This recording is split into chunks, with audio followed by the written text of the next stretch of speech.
ستیلی ماں تو ترکے میں بٹتی تھی، یہ تو سارے جانتے ہیں، لیکن تاریخ عرب ہے کہ سکے 3 بھائیوں نے اپنی سکی ماں کو 900 دراہم میں فروخت کر کے 300 درہم بانٹے تھے۔ یہ تاریخ ہے، لیکن میرے حضور نے جنت کھینچ کے ماں کے قدموں تلے رکھ دی۔ سارا وقار یہاں ہے، ساری عزتیں یہی ہیں۔ ماں باپ کی رضا میں اللہ کی رضا چھپا دی، ماں کی ناراضگی میں اللہ کی ناراضگی رکھ دی۔ پھر خود عملاً حضور نے اپنی ماں کا ذکر کیا۔ ایک دن حضور مسجد نبوی میں تشریف لائے، تا حد نظر صحابہ تھے، تو جو ہی حضور مصلی پہ آئے، عشاء کا وقت تھا، تو ادب سے کھڑے ہو گئے، بس آنکھیں نمناک ہو گئی، اور حضور علیہ السلام نے ایک ٹھنڈی آہ بھری اور روتے ہوئے کہا، کاش آج میری ماں زندہ ہوتی۔ انسان نے دکھوں کا دور دیکھا ہو، بعد میں خوشحالیاں مل جائیں تو انسان آرزو کرتا ہے کہ میں نے دکھوں کا دور دیکھا اور میرے ماں باپ نے وہ زمانہ دیکھا، آج اگر میرے ماں باپ زندہ ہوتے تو میرے آنگن میں بہاریں بھی دیکھتے۔ تو وہ آرزو کرتا ہے، وہ تمنا کرتا ہے۔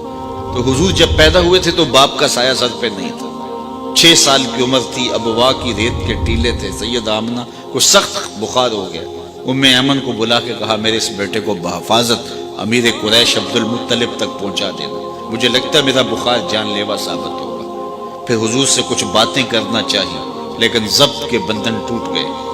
حضرت آمنہ کوئی باتیں نہ کر سکی، جو چند باتیں کی ابن حشام نے سیرت النبویہ کے اندر لکھی ہے۔ کہا، بیٹا، ہر نئی چیز نے پرانا ہو جانا ہے، ہر باقی نے فنا ہو جانا ہے۔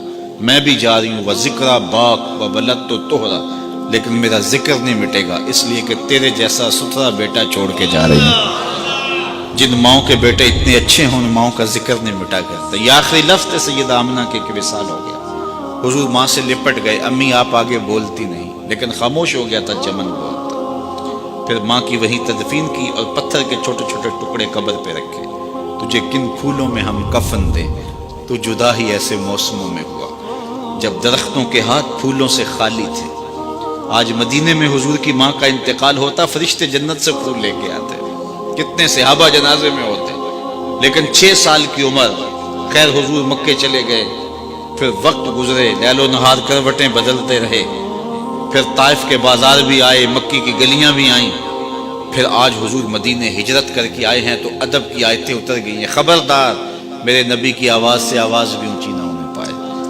میرے نبی سے بات کرنی ہے تو پہلے گھر جاؤ، صدقہ لو، پھر فقیر ڈھونڈو، پھر خیرات کرو، پھر میرے نبی کی چوکھٹ پہ آؤ، تمہیں پتہ چلے کتنی اونچی بارگاہ میں آ رہے ہیں۔ حضور تشریف لائے، صحابہ ادب سے کھڑے ہو گئے، نظر پلٹ کے ابواب میں چلی گئی۔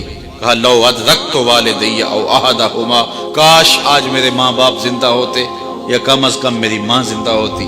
وانا اصلی صلاۃ العشاء، اور میں لوگوں کو نماز عشاء پڑھا رہا ہوتا۔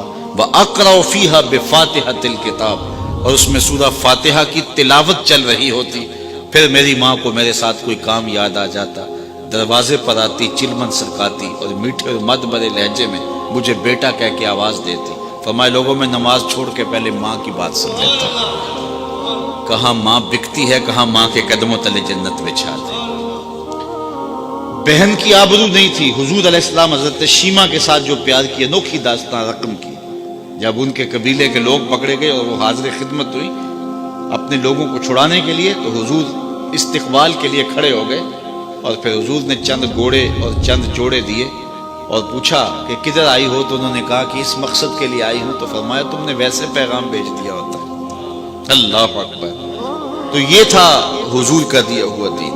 تو اگر روشنی چاہیے، تقدس چاہیے، اجالا چاہیے، زندگی کا حقیقی نور چاہیے، تو وہ آمنہ کے لال کی دہلیز سے نصیب ہوگا۔